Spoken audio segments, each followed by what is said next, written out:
Morning all. Is Friday, December 18th. Another little change in the background. This is a sunrise.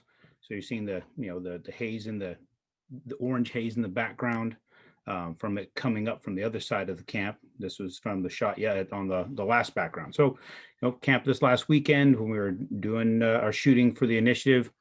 Um, so getting into, well, one, I want to just share where things are at with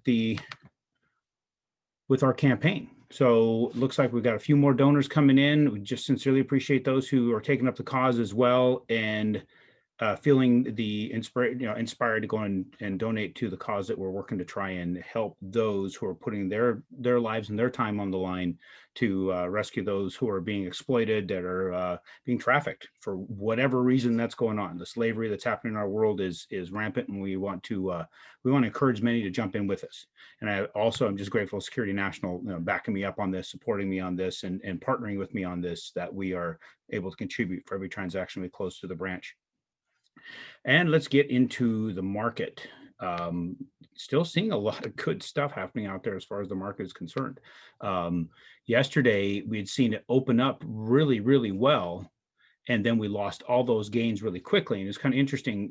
Chairman Powell came out and spoke, and what we thought, him talking about keeping rates low, that would be an interest rate friendly thing, but actually it pushed it the opposite direction for the interim. It was just an immediate movement. So it's kind of interesting how that it's not necessarily it's bad for bonds, but it's fantastic for stocks. So with stocks jumping up as a result of that, money's got to go somewhere.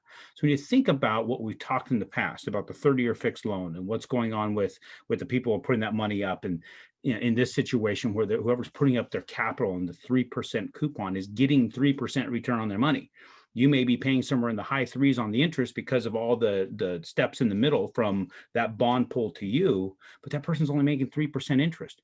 We know where inflation is. We know it's beyond what the CPI and the PCE says, but the general public does not. So the individuals who are putting their capital in here, or institutions or whatever, trying to keep it, get some sort of return, they're losing money on you, especially those real estate investors who hang on to those 30-year fixes for long periods of time.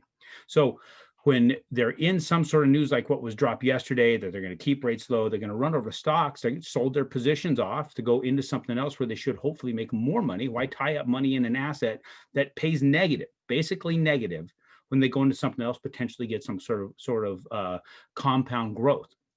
But we'll just see how this whole thing works out. Today, we opened up at the top of the channel, which is crazy. Yeah, it was interesting to see it jump that high. We've seen some big climbs here in these big jumps and this volatility these last few days. So we'll see how this holds. But if it holds in that, we're going to continue to stay within that channel. Rates will stay very, very similar going forward. I'm not seeing anything again that's going to make me think we're going to see rates jump up. But of course, take advantage of it. If the rates go up a little bit, doesn't matter.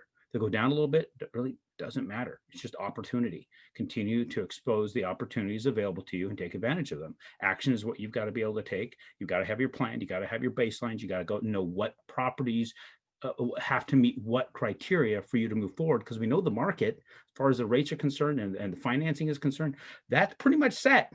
You want to move forward there. You got to find the property that works, something that's going to get cash flow to your minimum requirements, that you believe you can keep reasonably rented, that's not going to have massive maintenance costs, and you're not going to see certain massive changes in your expenses year over year. So thank you for watching, guys. We'll keep you up on what's going on out there on Tuesday.